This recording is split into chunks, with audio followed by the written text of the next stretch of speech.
This is part two, so this is part two of video one of Troll, the first one. So when I left off, because I was so rudely interrupted by people not respecting those damn lights, you were watching the Liberty Mutual commercial behind me. I don't know what the hell that is right there.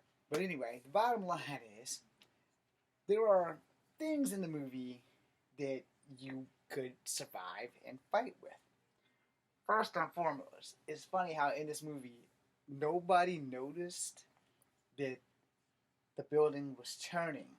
Even outside, when the vinyl reeds come out the window and stuff, no one on the block noticed that something really fracked up was going on there. I mean, nobody. People in the movie you probably see walk down the street and just keep walking. So, for that, no one noticed that the vines are growing exceptionally. And a lot of the neighbors didn't notice how you have noisy neighbors who all of a sudden are silent. You have silent neighbors who are all of a sudden noisy. And when you have the scene where the troll has the bat and the guy gets the rifle and he shoots the troll and does no damage, but this guy was a military enthusiast, maybe even a vet, and you would think that he, of all people, would be able to fight trolls. So the thing was that the little trolls that the guy made rarely did anything to hurt people because they once were people. And the troll had some sympathy to like the midget guy and made him into a troll out of love versus I'm just gonna turn everybody into the damn building into a damn troll.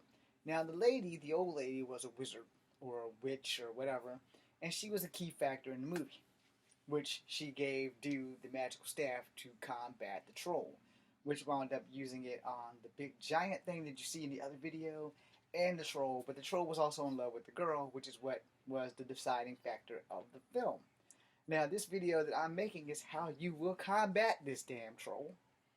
And I can't remember exactly if certain metals hurt this damn dude, but I know whatever that staff was made of, it hurt the damn dude. So once I befriend the old lady, because I'm one of these people, you may not be one of these people, but I'm one of these people, I don't take a lot of things for face value. Alright? You can take a lot of things for face value. My nephews and I had a discussion about Bigfoot the other day, and they were all laughing at me and all kinds of other stuff. Well, here's my thought on that, because I believe in God. You can't see God. You can't feel God. You can't taste God. And everybody who goes to church believe that this supernatural entity does exist. So if you can believe in God, you have to believe in more, because God is everything around us. You have to believe in more. So why can't trolls and stuff exist? I kind of believe in the veil and things beyond the veil. And for those who don't know what the veil is a spiritual wall. It has nothing to do with this video, but the veil is a spiritual wall in which ghosts, goblins, and spiritual beings actually live in. And if you are special, you get to see them from our dimension. Again, it has nothing to do with the video. So, you're going to fight these trolls. And this kid basically had to run a gauntlet from apartment to apartment to find his sister. It doesn't really show that in the film, but when you see the film, you'll understand why I said you have to go from apartment to apartment so that you understand what the hell was going on. Now, in that film, there was a lot of things going on. You got your hippie parents, y'all riding a station wagon that came from National Lampoon's Vacation. You arrive at this building, you have your annoying kid sister, and you have a very sexy MILF that lives upstairs that tells you about wizards, goblins, and trolls. So if you can keep your eyes up here instead of here, you're going to be in good shape. Now, that being said, to combat these trolls, it would also help to have weapons.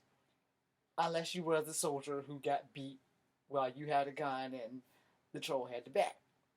Now, the thing about that is, what many people don't understand is that the only way to beat something magical, mystical, or spiritual is to also have a little bit of knowledge of magical, mystical, spiritual. Dr. Stephen Strange would have wiped that place out no problem. I, on the other hand, would just have to punch shit until I can't punch things anymore. But I have a strong policy on how to get rid of the troll. Cut off its fracking head. That being said, I would be the one who would go in with a samurai sword and just start hacking trolls until I got to my sibling and sadly freed her because, you know, as a grown boy and adult male, I'm not really fond of my sibling that is female. Hell, I'm not really fond of my siblings that is male. But that's just sibling rivalry, which also is kind of what the movie is about, favoritism, stuff like that. But when you're going to combat a troll, you have to understand the troll's weakness. In the first film, that dagger blade thing was that lady's um, shield of armor. So we're going to go to the second video after this. Thanks for watching. Come for having number 2. BC and you.